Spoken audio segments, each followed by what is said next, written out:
Today's our last full day and night on a Viking River Cruise through France, and honestly this journey from Lyon into the famous wine region completely surprised me. Tomorrow we'll leave for Paris. But before this Viking River Cruise adventure ends, come spend one final unforgettable day with me cruising through the south of France. And by the end of this video, I also want to share some honest final thoughts about the Viking River Cruise experience, what surprised me, and why choosing the right river cruise line matters so much more than people realize. Hi, my name is Oksana, and if you're considering your first river cruise or want river cruise tips, subscribe to my channel. This is day 7 of my Viking River Cruise Lyon Provence itinerary through the south of France, and this day reminds me of something very important about river cruising. Not every travel memory comes from a famous attraction. Sometimes it's a quiet breakfast overlooking the river, a conversation with people you met on board, golden vineyard in autumn, or simply walking through a city at night with nowhere you need to be. So let's begin.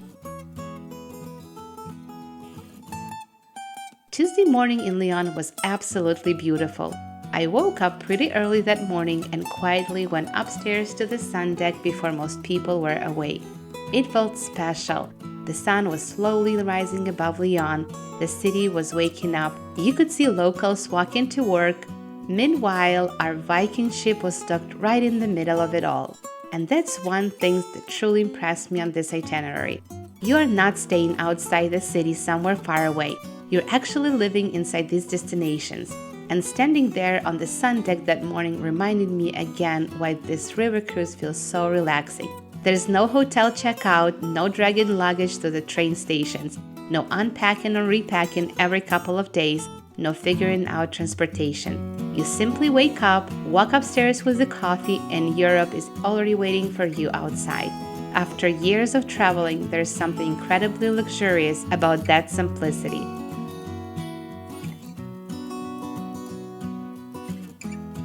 Eventually, we made our way to the breakfast at the Aquavit Terrace, and if you watch my previous videos, you already know this became one of my favorite places on the ship.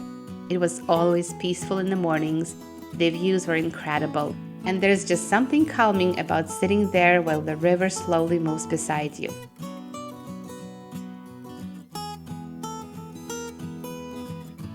We also grabbed coffee from Viking's 24-hour coffee stations.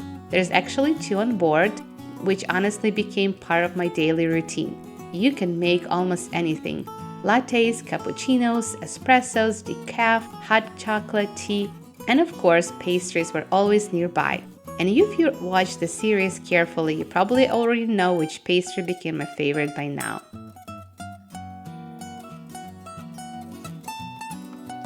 After breakfast, it was time for our excursion into Beaujolais wine country. This was actually one of the longest excursions on the cruise, around 4.5 hours, and also one of the longer bus rides. But honestly, even the drive itself was beautiful. Beaujolais wine region is located between Burgundy and Lyon and is one of the most famous wine-producing regions in France. Wine has been produced here for centuries.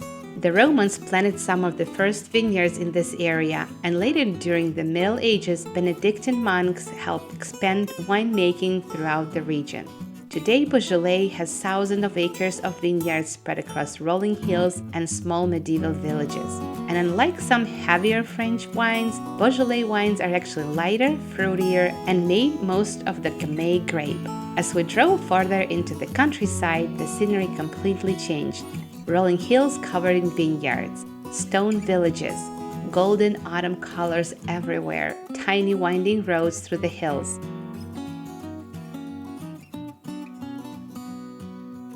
Eventually we arrived in Chateau, beautiful wine estate surrounded by vineyards. And what I really appreciated about this experience was how authentic it felt. Sometimes excursions can feel overly touristy, crowded gift shops, giant buses, rushed schedules, but this felt genuine. Our ship was divided into smaller groups, so not everyone came to the same winery, which made the experience feel more personal and relaxed. And by day 7, something else started happening on the river cruise. You begin to recognize people everywhere. You already had dinners together, seen each other every morning over coffee, and after almost a week on board, it started feeling comfortable and familiar. This was actually my first time visiting a vineyard like this, and the guide was incredible. She explained the history of the state, the Beaujolais wine region, how the grapes are harvested entirely by hand, and how generations of families have worked these vineyards for decades.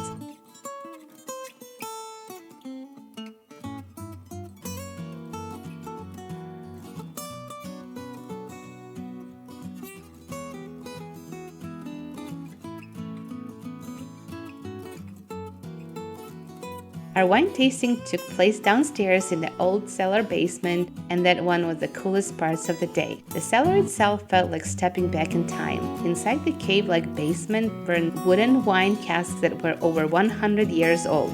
The barrels were actually built directly inside the stone cellar because they were too massive to move once completed, and even today they still maintain them carefully.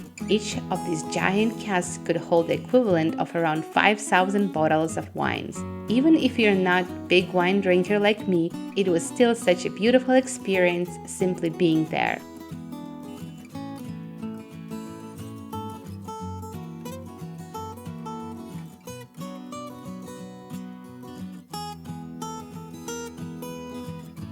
The colors outside were incredible. Golden vineyards, crisp autumn leaves under your feet, cool fresh air, quiet countryside. We also had time afterward to walk around the property and enjoy the views. There wasn't some huge souvenir shop there, but if you wanted to, you could purchase wine directly from the estate and even arrange shipping.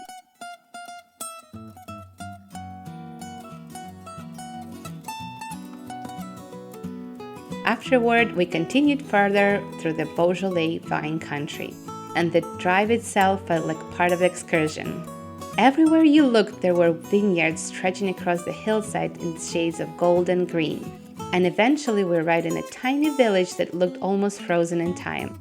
The roads getting there were so narrow that honestly, I kept wondering how our bus was even fitting through some of these streets. The town itself was small, quiet, charming, exactly what people dream about when they imagine small town France. There was a little church, a small square, and one local shop selling regional products.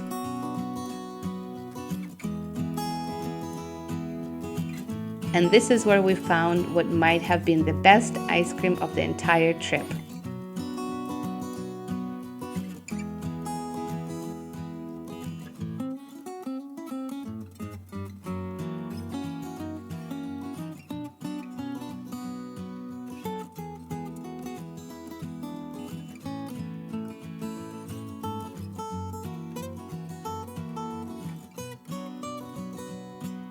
Eventually, we made our way back to the ship for lunch, and the weather that day was absolutely perfect. So we decided to eat again at the Aquavit Terrace while watching Lyon slowly pass beside us. After lunch, something interesting happened.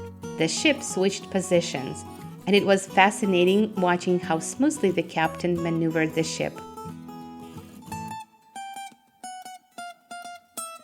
The rest of the afternoon was completely free. I think people underestimate how important free time is on a river cruise. Not every moment needs to be scheduled. Sometimes it's nice to simply enjoy the ship. I spent part of the afternoon filming around the ship, our cabin, some of the public areas, and honestly just slowing down a little. The previous few days have been so busy, and the next morning we would already be leaving for Paris, so the slower afternoon actually felt really nice.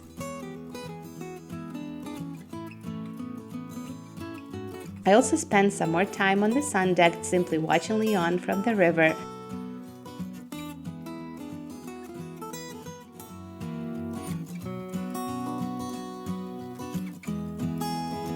And eventually it was time for the final port talk on the cruise, and that felt emotional. It's strange how quickly a river cruise starts feeling like its little own world. You recognize fellow passengers, you have favorite spots on the ship, favorite meals, favorite routines, and suddenly the journey is almost over.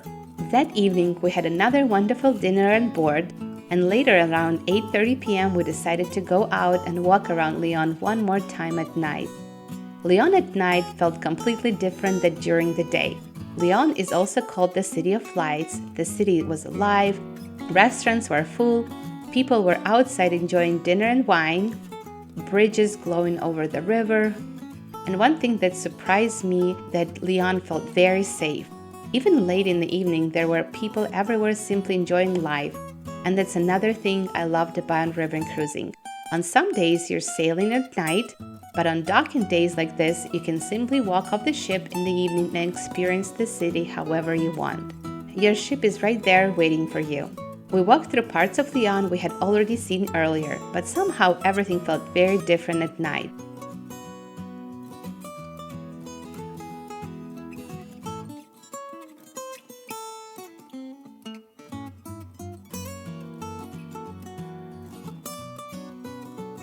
And before ending this video, I wanted to share a few honest thoughts about Viking River Cruise experience overall. And I also didn't want to compare this cruise directly to AMA Waterways, Avalon, Uniworld, or other river cruise lines. I simply wanted to show you the real experience, what it actually feels like day by day. The mornings, the pacing, the relaxing moments, and unexpected moments. This trip exceeded my expectations. It reminded me again why river cruising is one of the easiest and most relaxing ways to travel through Europe. You spend more time enjoying destination and less time worrying about logistics. And this itinerary especially surprised me because it introduced me to places I honestly knew very little about before this trip. And I think that's one of the most beautiful things about travel. Sometimes the places you didn't expect become the places you remember most. But probably the biggest thing that this trip reinforced me for is how important it is to match the right cruise line and itinerary to the right traveler. I'm not here to tell you Viking is the best cruise line. I don't believe there is a single best anything in travel. What I believe in, what I've built my work around, is matching the right traveler to the right experience. A cruise that is perfect for one person may be completely wrong for another. And the difference is rarely about quality, it's about the fit. Because every cruise line feels different. And that's exactly why when people contact me about river cruising, I always like to get to know them and what they enjoy. Because finding the right match honestly changes everything. I loved my Viking cruise, but honestly, I know it would not match everyone. In this series, I truly hope to show you what this experience is actually like, not just the brochure version, but the real day-to-day feeling of it. Please subscribe for more river cruise content because I'll also be covering and comparing different cruise lines. And next, our adventure continues to Paris.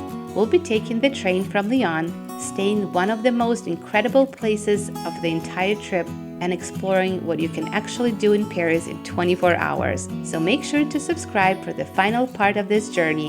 God bless you, and I'll see you in the next video.